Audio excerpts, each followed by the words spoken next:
Welcome to Raptors Weekly. It's the podcast before the season starts, and I'm joined today by Andrew. How's it going, Andrew? It's going swell, thank you, sir. Yourself? Not bad. Getting excited for the season. I know you had a pretty nice day playing some flag football today, I heard. That's not true at all. I had a terrible, terrible day. I'm still angry. What is it? You play in a league of some sorts in flag football, or how does it work? Yeah, it's a group of adults who all agree to wear jerseys and take flag football far too seriously. So it was terrible. I lost a playoff game. We got eliminated. And I have competition issues, so I'm still sour about it. Did you get swept? It was one game. We had to win to carry on, and I think if we had won, we would have got to play again today and then next weekend as well, and instead we're just done. That's it. Year over. What's your position of choice here? I mean, it's flag football. There's not a lot of positioning, really, but I would say my position today was run around really quickly while the quarterback looks at other people. All right. So I was also joined by Will today, who makes his return. This time he's got the fire alarm fixed. I assume, Will. Is that correct? You know, I hope. I said it was fixed, but really it just stopped beeping. Did you change the battery? No, I didn't do anything to it. It just stopped beeping. So battery just ran out, probably. That's not a good sign for my house, but yes. So you're now under a fire code violation. Essentially, we're doing something illegal by recording this podcast. This podcast is very illegal. All right, so I spent my day at the pumpkin patch, paid $17 for a pumpkin, which felt like a ripoff, and I'm pretty sure that is a ripoff because pumpkins aren't supposed to cost that much. But whatever, you pay for the experience, I guess. I tell myself as I walked away with a giant pumpkin. How big is the pumpkin? It's huge, man. And the thing is that it's not even like because we got there late, and by the time we got there, all the good pumpkins had gone, and we got left with this like deformed, like Popeye Jones looking pumpkin. Which wow, which didn't feel like $17 worth, but that's what you get for getting late. Wow. Okay. So that was my day. So Jays are out, so the Raptors are the only game in town. Well, the Leafs are still on, I guess, but who cares? Season's about to start. Preseason has ended. The Raptors finished 5-2. Their last game, they exacted revenge for the 4-0 playoff sweep against the Wizards by winning a preseason game. So that's tick there. We're even. Yeah, that's right. We got him back. And let's start with preseason thoughts, what we thought of preseason. Let's start with Andrew. Andrew, thoughts on preseason? Like this probably means that I'm doing a bad job of my job, but I didn't listen or barely watch the preseason at all this year because every year I watch the preseason with great detail and have to keep trying to remind myself not to take it too seriously and not to draw too many conclusions. And this year I realized that the best way not to draw that many conclusions about the preseason is to really not pay that much attention to it. Look, we went 5-2 in the preseason. Does anyone think that we did very well though? Not really. I thought we looked better, but we didn't necessarily do really well. But I saw some good signs. I also saw some negative signs. So since Andrew didn't do his homework on this one, let's move over to Will. Will, preseason thoughts. Well, opposite to Andrew, I read way too much into preseason. I wrote this very long feature on my own little site now, since I've been sort of ostracized. Excommunicated is the word. Excommunicated. There we go. And yeah, well, I mean, there's some positives and some negatives. I guess the positive is that the defense does look better. So, I mean, preseason stats, right? This is 7 games we're talking about. But the Raptors ranked 8th in defensive rating, which is with 94, which is really great until you realize that the Knicks are 3rd or the 4th, and the Hornets are 3rd. So, read into it what you will, but defense does look better. The way they're playing defense is better. They're icing some pick and rolls. I think we've talked about that quite a bit now, but it's an encouraging sign. And then offensively, I mean, that's a problem. I think the Raptors are 17th in offensive rating, and quite honestly, a lot of players have sort of really struggled out of the gate, and I guess we'll get to those guys in a second. But yeah, I mean, it was okay. It was good. There were some moments. There were some exciting preseason moments. DeRozan had a dunk. Biyombo fumbled some passes. It's exactly what you expect. But don't you think, despite the offense like looking a little stuttery and jittery, it's still like the right ideas were behind the offense? Maybe the execution wasn't there fully, but at least the thought process of how to approach the offense was going in the right direction. Yeah, I thought so. There's like they're doing this like 3-man weave thing at the top of the key now, which is great because that's something that the Warriors would do. I mean, when the Raptors run it, it looks hilarious as compared to when the Warriors run it. But yeah, they are running some prettier sets. I think DeMar Carroll coming into the lineup helps tremendously because he can actually handle the ball and attack the basket, which is something that Terrence Ross just refused to do with the starting unit last year. So I mean, the offense I think looks better. The results have been kind of awkward because aside from Kyle Lowry and some of DeMar Carroll and Corey Joseph, everyone else has kind of looked bad on offense. But yeah. Andrew? Yeah, pretty much the same thing that Will's talked about. Like, I mean, I don't know how in depth we want to get as far as how the Raptors have adjusted their pick and rolls, but yeah, like they're icing, they're bluing, they're handling that in a way that makes a lot more sense for their big men's mobility issues. Trying to keep them underneath the basket more, which is good, and not have them hedge.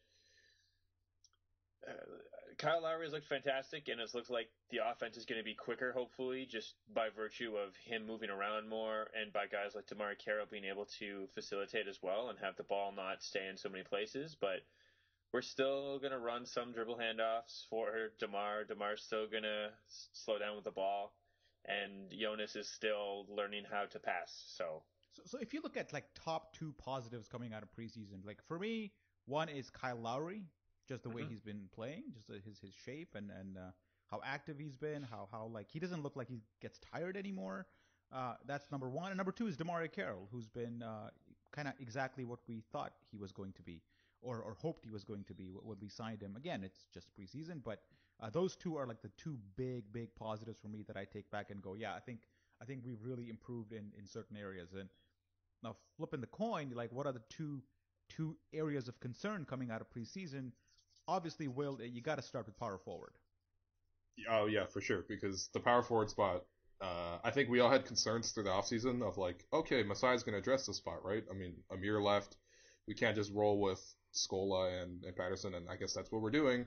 And quite frankly, both of them look pretty bad, especially in the starting lineup. Patterson is coming off an 0 for 7 performance in the game against the Wizards. Now, granted, he missed some good shots that he would normally make, and one of them was like a end of the quarter, 3-quarter heave. But still, 0 for 7 is 0 for 7. He's looked like crap basically for all of preseason. And Scola's had his moments, especially in the second unit against some bench guys, similar to how he performed last year with the Pacers. But when they put him in the starting lineup, and teams were just running the ball down our throats, like John Wall on a fast break with wings everywhere.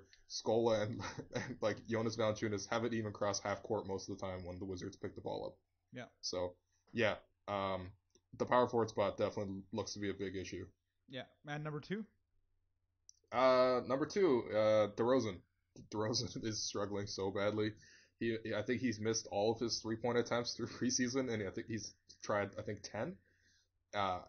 There's a play against the Wizards again, where DeRozan had the ball wide open in the corner, and he was supposed to shoot it, I guess, and there's a guy coming out towards him, and then he drives into the paint where there's already defenders. He drives into a double team and then picks up a charge. Yeah. Like, this is kind of where DeRozan is at right now, and obviously he'll be better than this because we've seen so much out of DeRozan for the last 6-7 years that we know DeRozan's not going to shoot like 30% from the field and 0% from deep. But it's worrisome because we keep expecting to see DeRozan come in as this full, complete player, but in preseason, we've just seen him regress. Yeah. It's really weird to see. Like, he improves every single year, but this is the third year in a row now where the big stories have been he's talked about working on his 3-point shot, and that's a major focus for him. And how is it that we're having NBA big men learning how to shoot from 3 while playing in the NBA, and that a shooting guard who is apparently spending his time focused on this just can't get higher than 28%? It's crazy. Chris Humphries was shooting threes and making them. Yeah. I don't know if DeRozan has any like focused coaching in the offseason about shooting his threes. I think he's just playing in the Drew League. I don't know what the Raptors' plan for him is. His offseason plan is what the Raptors give him to improve on, or how closely they monitor it. I have no insight into that. But it doesn't seem like there is one because I just see him in the summertime playing Drew League, and that's not really helping him.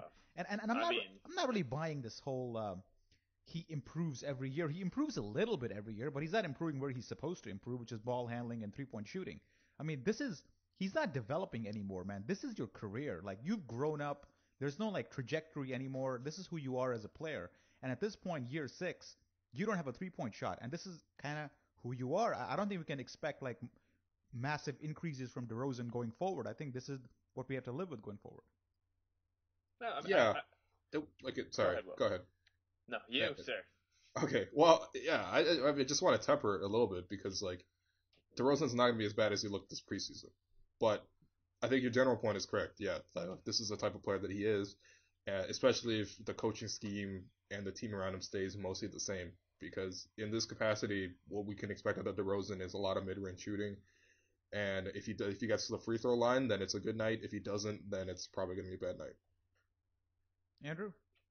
Yeah, just basically that. I mean, I think that last year aside, which was a year really riddled by injuries, and it's hard to determine how much of his poor shooting came from that and just came from the fact that he is locked in on inefficient shots, and the league has figured that out, and I think that is also a factor there. But aside from that, I do think he's improved pretty steadily. Like, I will say that DeMar DeRozan going into last year was already much better than I anticipated he would ever be. But maybe I spent years being called a DeMar DeRozan hater, so maybe I just had more reasonable expectations. But it's the 3-point shot is really just, if he doesn't get it, never mind a max player, that we're talking about someone that's, he can't be better than your 4th best player if you want to pretend that you're going to go for a championship. Okay, so last year he went to the line 7.2 times a game, and the year previous to that he was 8 times he went to the free throw line. And I don't know if you guys picked up on this in preseason, but Will, you watched all the games. People don't seem to be biting on his mid-range fakes anymore. I think the scouting report has kind of gone out that this guy really wants to get to the free throw line, and that's what his number one preference is when he's got the ball in his hand. So now when he fakes that mid-range shot, the defender is just like, yeah, I'm not biting on that. And I saw that against Washington. I saw it all throughout preseason. There was every game where he tried to shoot or tried to fake, and defender didn't move. Yeah, well, I think that also partially speaks to the way the league is going. So it's not so much emphasis on contesting the mid-range shot. Obviously, if it's a choice between contesting it or not contesting it, you still rather contest it. But for the most part, defensive schemes are very happy to give up the mid-range shot. So if DeRozan's pump faking from there, the defender's probably not going to be like, oh crap, I need to close out super hard on this guy that shoots 35% from here. If you're shooting 35% on the 2-point shot, then you're going to have a terrible offense.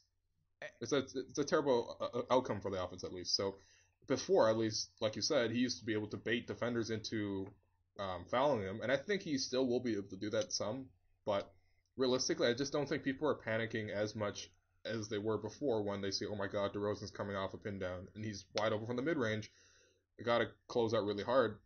I think teams now are just moving towards a defense, or generally the league's moving towards a defense where it's like, if you want to shoot the mid-range shot, go for it. Yeah. Yeah. Andrew? No, yeah, that's it. Yeah. Yo, can I actually mention one more thing that's actually kind of positive from preseason? Do it. Actually, 2 more things. One, Corey Joseph. Corey Joseph has looked great. Zarar, I know you love Corey Joseph. You wrote that post about him with his what is it, playmaking? No, the simple things that Corey Joseph does, right. And I think that's a big thing because Corey Joseph is just like this fundamentally sound player because he's played 4 years under Popovich, so you can see all these these good instincts are drilled into him. Like, he's not just like settling for these terrible shots. If it's like, okay, the first pick roll didn't work, let's reset it, let's kick it back out, let's realign this, let's attack it from a different way. And his defense is really good. So I mean, I don't know what you guys think, but Corey Joseph has really impressed me, especially since, I mean, given the contract he was given and last year's role, he was kind of one of the bigger question marks going into this team, right? And I think so far so good. Yeah, I'd say so. I think on the last pod, Shum and I talked about Corey Joseph a lot, and we said, like, he would be probably starting on 10 to 12 teams in this league. And when we looked through the 30 teams that have point guards, yeah, sure enough, I think you could make a case that he's an average starting point guard in this league, and you could at least he could play one if called upon. So I got no issues with him. I think he's been fantastic, and forget about all the things you mentioned about offensive and running the offense. Like, he can stay in front of his man, and just by doing that, you improve the Raptors' second unit defense like tenfolds. Yeah, because like most second units is, I mean, it's mostly a guard, like a Isaiah Thomas kind of type of player, trying to gain penetration and then like generating offense from the outcomes of that. So if you can actually like stop the actual guard, which is most second units are based off guards, then that's huge. You Yeah. you kind of cramp them in most of their sets. Andrew, how would Corey Joseph fare in your flag football team? We would dominate. He would definitely play quarterback and really any position for our team. We're not good. Uh, We're so bad. I'll mention more positives from preseason. I mean, we kind of harped on DeMar DeRozan for a while there, but Bismack Biyombo, who's been a revelation. I think defensively he's been really solid. He's provided that rim protection that Will always promised he would, and I always doubted that he would. But he's been there. I think he's going to be somebody who's going to help our defense without taking up any shots. But it is freaking hilarious, Will, when he does get the ball, that he just does not know what to do with it. It may as well be a giant rock in his hand because that's how he treats it. Yeah, yeah. Biombo has tremendously bad hands. It's actually it's a very painful, and I think it's anything that yeah, you just can't even expect just simple things from him, which is very frustrating because if he could do the simple things on offense, like catch a ball, Yeah.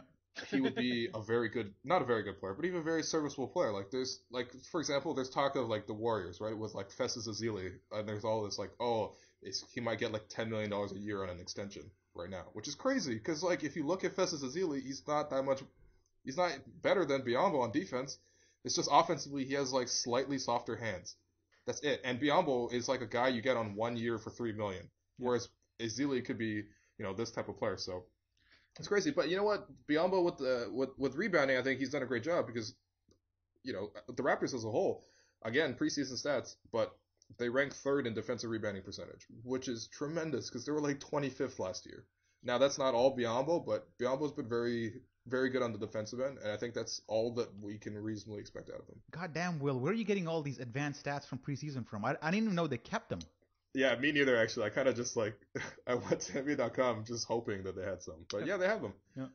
But there's one play which kind of symbolizes Biombo so far, his offense at least. I think Patrick and Patrick Patterson for that matter as well. The ball was being swung around after a Lowry drive against the Wizards, and it came to Patrick Patterson, who had a wide open shot, and because his confidence is in the gutter, he didn't take it, and he dumped it inside to Biombo, who was like, "What? Why?" And then as soon as he caught it, any able big man at that point should have been at least able to catch it and just go up and either get fouled or score. But Biombo somehow managed to like dribble it off his foot, which did I didn't know it was possible given the situation. But also, as much as it spoke to Biombo's inability to handle the ball, it spoke that much to Patrick Patterson and how little confidence he has right now. Andrew, the guy's basically passing up shots that he wouldn't even think about, wouldn't hesitate at all about a year and a half ago.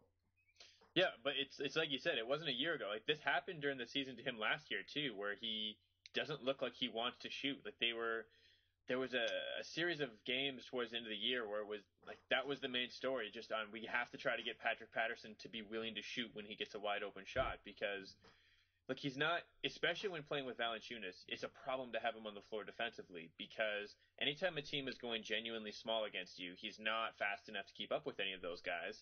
And he's also not a big like Amir Johnson or someone who can slide in and actually guard the rim or pick up some of those center defensive responsibilities.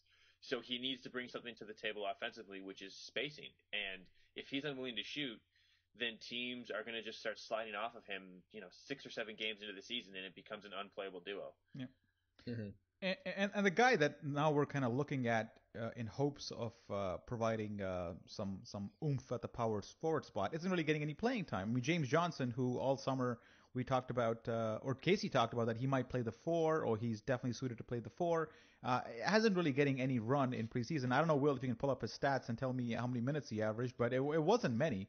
And there's really no explanation for it. Your thoughts, Andrew, on potentially why James Johnson has kind of been frozen out despite Casey saying that he might play power forward, and while the power forward spot is obviously it requires a lot of help. It's been mystifying to me over the last year that we haven't heard Casey slip at some point in a press conference and throw James Johnson under the bus, or that we haven't had some article come out about how James Johnson is just a distraction in practice or unwilling to participate in video sessions or something because there's nothing he seems to be able to do to get on the floor for any kind of meaningful minutes or find Like I don't even think that I can't imagine that the coaching staff has sat him down and described what his role on the team is, because I don't know what that role is. Yeah. Yeah. Like it's totally mystifying to me why they don't either give him a run or at least have a defined role for him at all. There's just I don't know, and that's why I'm curious why we haven't heard any of these negative things come out, because that's the only thing that seems to be the reason. Yeah, like one day Dwayne Casey's gonna wake up and find a horse's head in his bed, and it's gonna be put there by James Johnson, who's just had enough. Will, your speculation on why James Johnson is getting frozen out? Well, I think it's two things. One, apparently he started the preseason with an injury. That was one game. That was like one game. That was like one game. Yeah. So I just looked it up. James Johnson has played in 3 games and for a total of 31 minutes. And the game he got the most run in was the Minnesota game, where basically they benched everybody. Or they kept Lowry and someone else at home, and they just really didn't care about it. Even though it's preseason, no one cares about any of the games. But yeah, James Johnson, it's weird. It's weird because last year they just tried to play him as a wing, and that clearly didn't work because there's just not enough shooting in the lineup with DeRozan, so he kind of got frozen out. At least that was the unofficial that was the stated reason. We don't know what happens behind the scenes. I don't really want to speculate. I think he's fine. I mean, I think it's just weird that he doesn't get any playing time, especially when I think he's well suited to get some. But yeah, this season apparently he's gonna play power forward. And actually, I read something in the Star Tribune that apparently Dwayne Casey does this thing with his innovative coaching technique where he gives every player a card with 3 things on it. So, like, what do you think is on James Johnson's card? What's the card supposed to be? Like, it's like basically to define the role. So every player gets a card with 3 things on it. Is it like an actual like a tangible thing that he puts on it, or is it like something like which is like touchy feely like leadership, or is it something like 3-point shooting? Like is it like yeah, I think it's like how specific is the card? It's just like 3 things like what you just said, like leadership or 3-point shooting or rebounding or something like that. Or yeah, so this is apparently something that Dwayne Casey does, where every player gets a card with 3 things on it. So what do you think is on James Johnson's card? Because realistically, I think James Johnson's card is just like, if everyone gets injured, you have to play because we have to play 5 guys. It's got nothing on it. It's a trick. It's just a dick. Like number 1, like you shouldn't have taken my muffin that day, or something like that. Swear to God, I knew it was you. Yeah, make fun of my tweet suits more, James. Yeah, it'll probably be something vague, like man-to-man defense, except he never gets a chance to play it. Because I remember last year he got chastised for it. Remember, like Dwayne Casey actually called him out in a press conference and goes, "Well, I sat down with James Johnson because we ran over some tape and for the previous game. I think it was a home game against somebody, and he gambled a couple times and got burned." And then after the game, Dwayne Casey made this big thing that he's got to sit down with James Johnson. They had a one-on-one chat, and that's why he's not getting playing time. He's got to be disciplined. And James Johnson came out and said, "Yeah, I got to be more disciplined." It was kind of that theme. I remember talking about it at the time and saying that there are so many issues with that team at that point that just singling out James Johnson is kind of ignoring the elephant in the room, but focusing on something which is fairly minor. Yeah, like way to call a guy who's playing 4 minutes a game out in public for something that all of your starters are doing. Yeah, there you go. Mm-hmm. Yeah, but you know what? I do want to stress this. I think that we talk a lot about James Johnson not getting enough playing time, but I don't think he's this great silver bullet solution. Like, no, I wasn't saying that. It's just about like how can you maximize your roster, right? Like you wouldn't get this kind of James Johnson situation with like in Atlanta with Mike Budenholzer, or like in Golden State with like Steve Kerr, because like those coaches are really good at like finding a role and finding a way where each player, given their talents are able to contribute to the team. Yeah. And I think with Casey, he's shown this inflexibility about that for a long time. And yeah, James Johnson is kind of a polarizing guy because he's kind of a wing player who doesn't really do wing things, and it kind of hurts you when he doesn't have the ball in his hands. And when he does, he can only really do one thing, which is drive to the basket hard. But those are still useful skills that he has, and I guess what I would like to see is just like more innovative managing of him so that you can actually leverage his talents, because I think he has something to contribute to the team. He just never gets a chance to do it. And he's not an excellent defensive player, but he can also switch on to exactly. 3 or 4 different positions if need be, which really helps you play a more dynamic defense. All right, hey, here's a question that everybody wants to answer. Who's going to get more playing time this season per game? Anthony Bennett or James Johnson? okay, James Johnson, because there is. I mean, Casey's talked about, okay, we're going to play him with the 4, but if you look at the wing rotation, it doesn't really make sense. Like, someone has to back up the 3. So I think James Johnson gets some minutes there. But I think, like, James Johnson plays 15 to 18 minutes to, like, Bennett's, like, 10. Wow, I don't think that's happening. Andrew? Yeah, I mean, I would love to see Johnson get 15 to 18 minutes, but I think I would be surprised if James Johnson gets double-digit minutes. And like, is Anthony Bennett going to be on the team in February, or is he going to be off the roster or on 905 or doing something else? Like, I don't.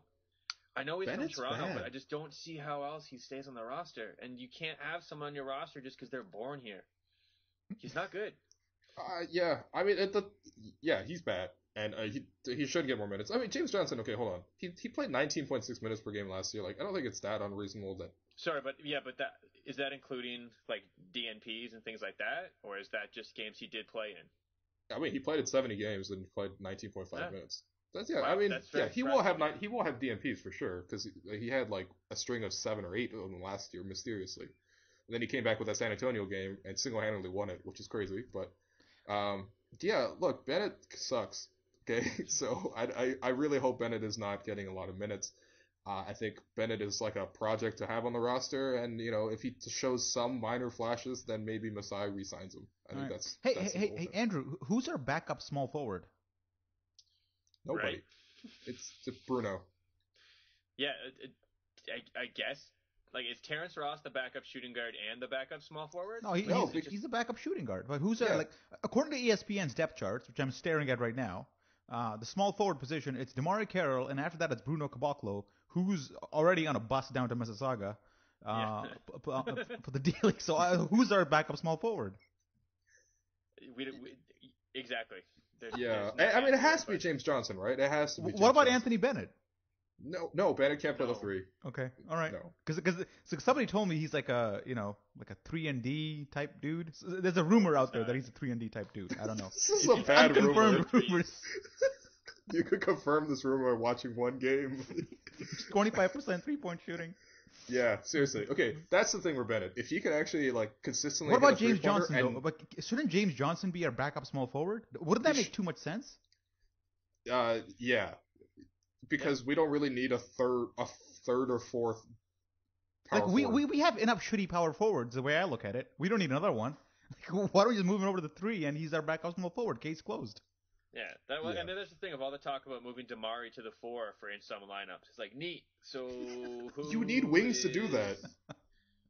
Like, we don't. Not only do we not have another small forward to slide in there, but our shooting guard can't shoot threes to space the floor either. So it's Yeah. By the way, But- can we talk about that idea of like if we play small?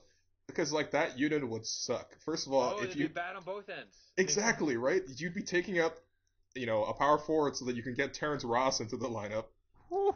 And then Jonas is your center, and he has to like play like cornerback, like just survey the whole field like free safety against all these defenders. And Jonas is bad if he has to actually make reads. He's fine if he can stand still at the basket and do things, but Mhm. he would have to make reads, and then we would have bad rebounding, all things considered. And Terrence Ross will be in the lineup, so yeah, we can't really play with DeMar at the 4 unless No, it's a James neat concept. Johnson comes in. It's a neat concept if we just had 4 or 5 different human beings on the team. Yeah. Yeah. It's fashionable to have a lot of guys who can play the 3 and 4, and then just slot them all at the 4 and see how things go. I think that's our plan. But I'm just saying that James Johnson is right there. I look at our depth chart at small forward. There's nobody there. It would just make too much sense to plug him into the rotation as a backup small forward. Now I understand that might influence Terrence Ross's minutes indirectly a little bit, but who gives a shit about Terrence Ross? Yeah, that's seriously. Yeah, at this point, who gives a shit about Terrence Ross? By the way, you saw that Grandland report, right? Yeah, the 50-50 one? Yeah. Yeah, it's 50% he gets traded, 50% he gets waived, isn't it? Okay. Isn't that what it is? Is that how you want? No. That's how you decided That's to how I rate looked at it. No. Terrence Ross might be on the roster for a long time. You mean till the He's trade deadline? really earned it too. He's. Yeah. Man. All right. No, we're not going to get into Terrence Ross. There's a couple of comments about the podcast on Twitter. One of them was your podcast is kind of lame. You guys always talk about Terrence Ross and Jonas Valanciunas. So So fuck that guy who said that. And then some other guy wrote. Some other guy goes. So Blake announced that he's going to be the managing editor of Raptors Republic going forward, and some douchebag goes, that means less of Zarar, right? And I'm like, fuck that guy. Okay, all right.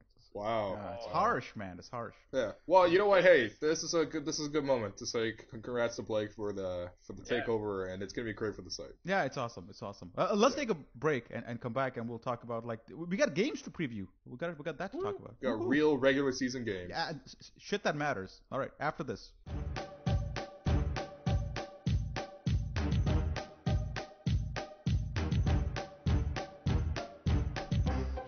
Welcome to part 2 of the Rapcast, joined by Will and Andrew. Andrew's a little tired from his flag football experiences today. Andrew, you still recovered from playing wide receiver against in a co-ed flag football team? Well, it's not co-ed. It's strictly male, but we're really trying to get some legs out of this flag football game that I played in today. Well, I don't know. Because is that what the feedback is? No, just because the listeners hate Zarar but love me playing competitive sports and small strictly male football. No, because he told me hey, I'm like, what time are you free for the podcast? He's like, it could be 11, but if we win, it could be 2 o'clock. So I was like, I was curious on how this is structured, because you play 2 games a day potentially if you win, I guess. Yeah, but we didn't because we suck, and it's hard for me to talk about. So let's move on. What was the final score in this game? I don't know, more to less. Was it like one of those games where you stop scoring after a while because it's a big blowout? No, it wasn't even like that. It was a low-scoring game that still didn't feel like we ever really had a chance in. Yeah. Ooh. It's just ugly. It's bad. It's terrible. Will you got any comments on this flag football thing? No, not really. It's just funny when you said it's just strictly male. It's all male. That's right. All male, all flag, all football. Yeah. Yeah. But there's no contact in this one, right? You just gotta touch them and they're down, right? They're tackled. You basically gotta pull the flag off the guy, right? Okay. Yeah. But I will say that I've been getting they've been really letting pass interference go all season. So I adjusted my defensive mentality today as a result, since I just keep getting clobbered every time I try to catch the ball.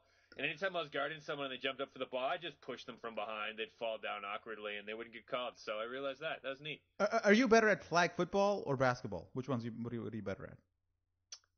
I think that if this shouldn't be that this hard of a question. I can play football and be good with almost everyone because it's mostly just running and catching. Whereas I'm probably better at basketball, but if you put me against good basketball players, I'm gonna just look like an idiot. Fair enough. All right. You got to come to the Raptors Republic tournament, man. We got to organize that again. Last time it was fun. Sam came in. The Talking Raptor guys came in. I played a little one-on-one with Nick. Beat him. Nice. It was fun. But let's move on to some more Raptor talk. Let's move on. Yeah. Enough flag football. We got some games to preview. The Raptor season starts on Wednesday, October the 28th at the ACC. The Indiana Pacers come to town, followed by a trip to Boston on Friday, where we get to see Amir Johnson wearing green, which is going to be weird.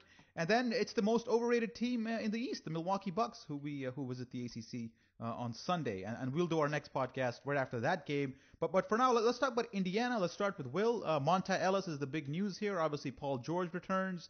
Thoughts on the Pacers, just their offseason moves so far? I think the Pacers, talk about a team that does a 180.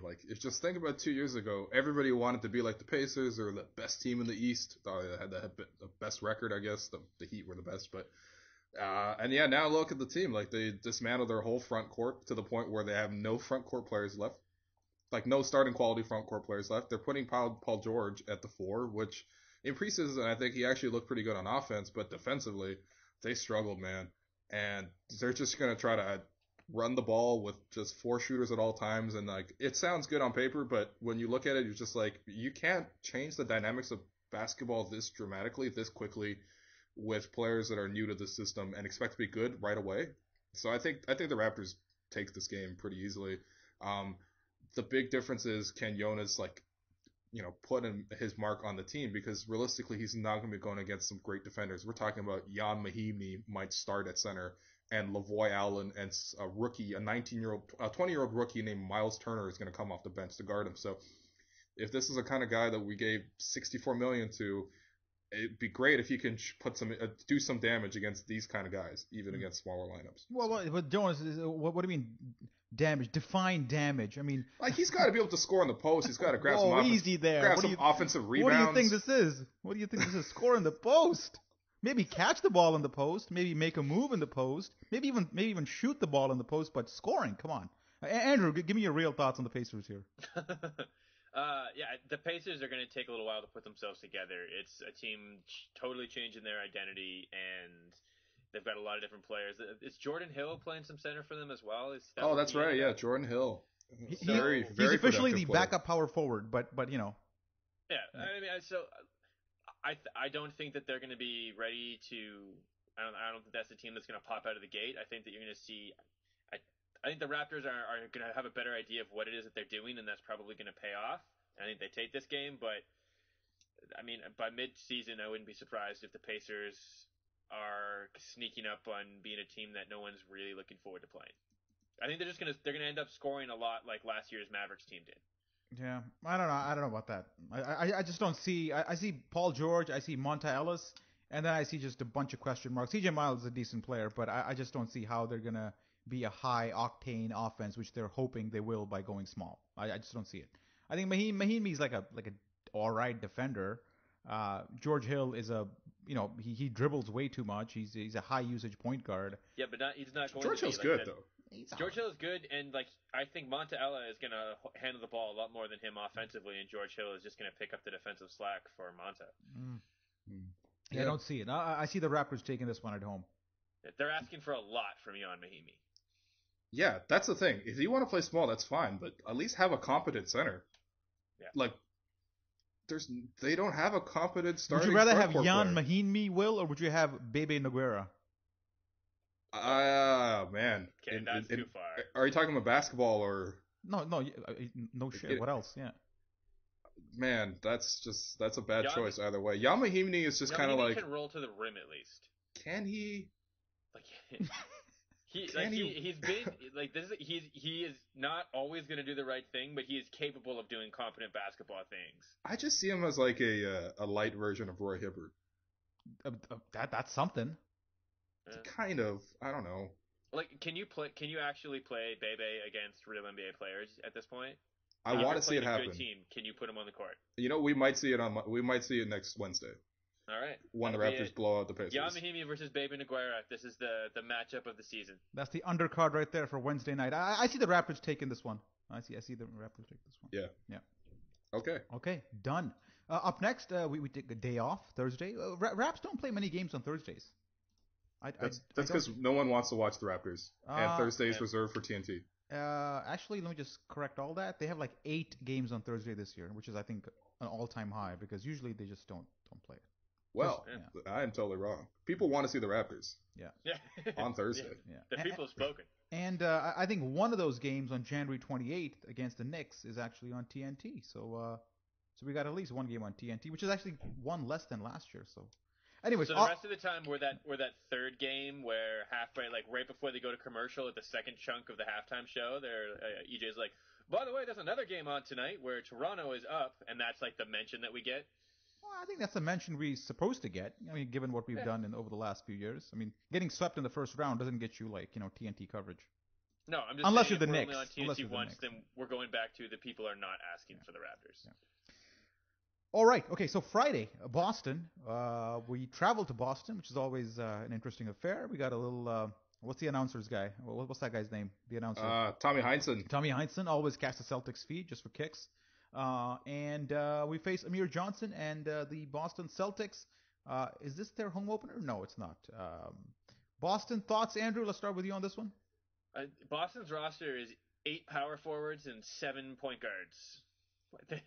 And they might be better than us. Is my conclusion there? Really? I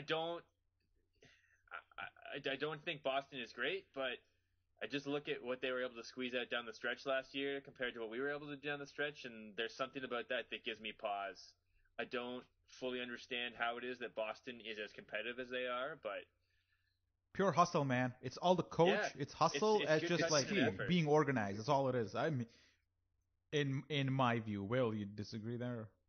Yeah, no, I agree. I think the Raptors have much more talent than the Celtics. It's just a scheme, and I think that the Celtics, they get it's just everyone says this about the Celtics, but it's true. Brad Stevens is just a fantastic coach, and he gets a lot out of his players. And he's one of those guys where if James Johnson was on the Celtics, he'd find a way to use James Johnson in a role that's like productive for him, right? Yeah, like we're talking about like Brad Stevens last year. Like he just basically Danny Ainge keeps feeding him these guys, hoping that the team will suck so that they'll get a good draft pick. And then he'll just like turn these like random guys into useful players. Like Jay Crowder was kind of just an afterthought thrown in, and now he got a 5-year extension. Or like Jonas Jerebko, who was like, who the hell is Jonas Jerebko? This guy got $10 million in the offseason because Brad Stevens is actually able to, even like Evan Turner, he got Evan Turner to become a productive player on a winning team. You know, and the thing about Celtics is that they have two guys who are like, you know, top defensive players in Avery Bradley and Jay Crowder. And when these guys deploy their pressing schemes with Marcus Smart in there too, they can be really effective, and they generate a lot of turnovers. They create a lot of chaos, and they can throw off offenses quite easily. And given the work ethic these guys have and how hard they play, it's not surprising that they're always in every single game. Like you won't see Boston getting blown out by like 20 points ever, really, just because they play so hard and they're so good defensively in the backcourt.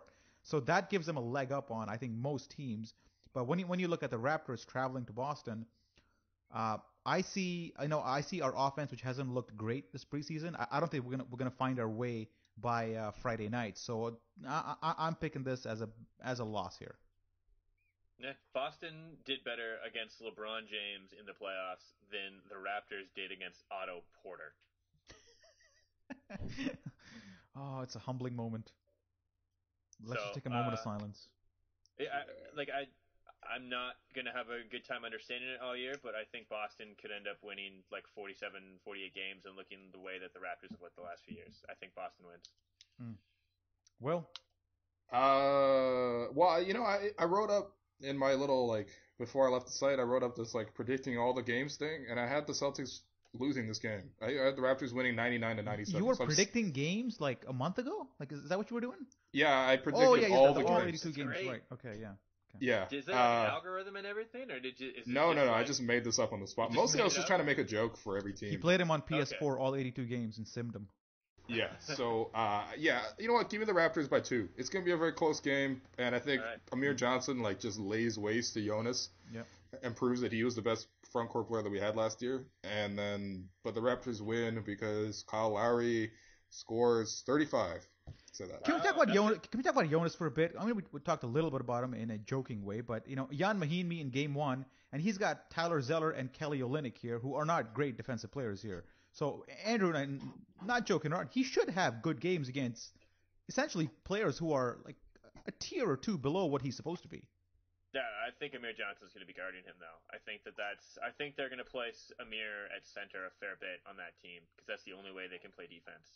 And Jonas should be able to get his shot over Amir Johnson. Yeah, sure. Will he though? Jonas is going to have a hard time establishing post position against Amir. Like that's the real battle. It's not once he gets the ball. He's going to be getting the ball 15 feet away. He's going to have a real hard time getting established. Yeah, here's what's going to happen. All right, the Raptors are going to throw the ball into the post to Jonas. Jonas is going to turn and then do his shot fake thing, and Amir's going to be like, "Dude, and the ball's I played with you for 3 years." Like, I'm not biting on this shot fake. You want to shoot it, go for it, but I'm not jumping at you like Andre Drummond or anything. Yeah. Poor Jonas. All Jonas. Right, so that's I don't know where we landed there, but let's move on. Milwaukee is on Sunday night. This is a game at the ACC, home game, 6 o'clock on NBA TV. Hey, does NBA TV count as national coverage? No, right? I mean, no. Yes. Well, when like the NBA releases their schedule, they count NBA TV games as national, but no, they're not part of the basic cable package, so no. Yeah. All right, so back to business. Milwaukee at home on a Sunday night. Milwaukee, when we did our season preview, I picked them as probably an overrated team because they got worse defensively with Greg Monroe and Greivis Vasquez, and MCW kind of sucks. And I just don't believe that Giannis is ready to take the next step. But that's just me. Everybody else just loves this team. And let's start with Will on this one. Sunday night, Milwaukee at the ACC.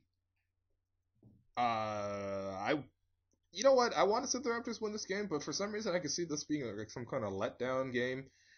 I don't have a good scientific reason for it at all. It's just that the Raptors won this game by 48 points last year. I know. That was early in the season, before the Bucks kind of like got their defense together. But now, I mean, look, the one thing the Bucks have is like tons of great wing defenders, and our offense is all perimeter offense, right? So if I totally see DeRozan getting smothered by Giannis and like them putting like Chris Middleton or somebody on and Kyle Lowry, and if Lowry has his legs under him, which I hope he does at 3 games into the season, then I think that'll be fine. But I don't know, man. We basically need like both of those guys to be scoring well for the Raptors to win games, and I don't know, man. The Bucks have really good perimeter defenders. Yeah. So I say they lose this one. Andrew, lay it on us. Raptors. I'm selling all of my 2015-2016 Milwaukee Bucks stock. All right, Andrew's with me on this one. Tell me why. Midway through last year, I was like, yeah, I love what the Bucks are doing. I get it. It makes sense. I like where they're heading, and I think that they are a prime candidate for regression this year. I think Michael Carter-Williams is a bum. Everyone talks about him as a defensive, what they can do with him defensively because he's long, but I don't think we've seen him be an overly competent defender in the NBA. He gets a lot of steals and turnovers, which is great, but he gets lost trying to follow guys around screens, and he's not good going through the pick and roll. And Greg Monroe is anchoring their defense. I think that they're going to have a little bit of a problem scoring and spacing. They have a big problem with scoring for them. I think Jabari is still coming back. I'm down. I'm out. I'm down. Will's ready to buy that stock right now. In that right, Will? Well, look, generally speaking, I agree with you. I mean, the Bucks last year, like, they built their success on their defense, right? And in the offseason, they shipped off a lot of their key veterans. And when you look at them individually, you're like, all right, it's Jared Dudley, it's Zaza Pachulia, it's Ersan Ilyasova. Like, these guys don't matter. But they were actually pretty important pieces to them last year. Their best offensive player was Brandon Knight, who they traded for Michael Carter-Williams, who's not a good offensive player. And, they brought in 2 guys that are kind of defensively suspect in Greivis Vasquez and Greg Monroe, and they're kind of expected to play these key roles for the team. So I don't know if they can maintain their defensive identity if it's just going to be guys like Giannis and John Henson and Chris Middleton kind of carry that over. Because as much as I have confidence in their defensive players, it's a little bit difficult for sort of younger players to carry on sort of the tradition of the team. You know what I mean? And that was their identity last year was defense, and they traded away a lot of their veteran pieces. Who's entering the ball to Greg Monroe? Like, their teams are going to be 6 feet off of Michael Carter-Williams. They're going to be willing to let Giannis shoot until he can prove that he can shoot. They've got some problems there. And the guys you just mentioned, all those key veterans, those guys were good shooters for the team last year, but on top and helped stretch the floor a little bit. But they were also like underrated passers and underrated ball movement guys for this team as well. And that was for an offense that wasn't very good. Now they got Greivis Vasquez though. He's gonna be great for that team. Hey, but I think one thing we can agree that as useless as Michael Carter-Williams is, he's probably tall enough to change that battery on your ceiling about the fire alarm. Will, that's one thing we can agree on. Definitely. Has it gone off? I haven't noticed it, but I heard something, but I don't know what it was. I'll check later. But okay. But you should probably have that changed, eh?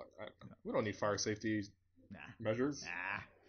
Yeah, Greivis Vasquez. Yeah, sorry to cut you off on Greivis Vasquez talk there. It's gonna be hilarious to watch Greivis Vasquez in Milwaukee, because I do think the fans are gonna turn on him really fast. Because last year, if you look at the Bucks, their identity was defense, right? I mean, that's how they used to win games by being lengthy and being aggressive and getting a lot of steals.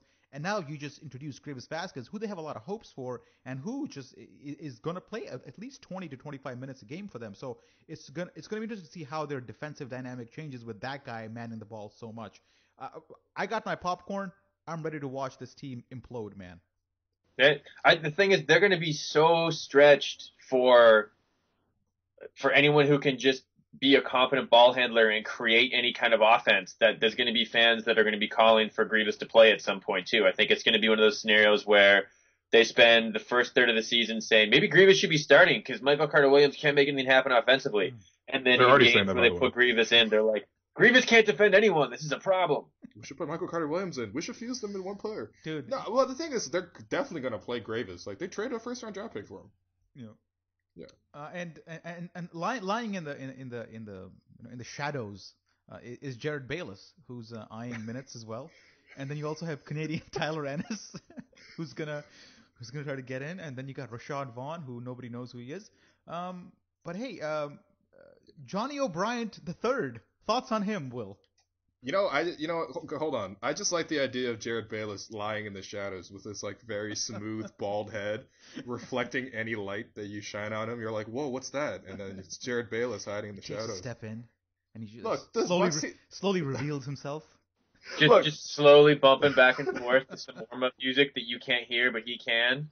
Yeah, look, the Bucks. Okay, hold on. We're ragging a lot on the Bucks. The Bucks could be good.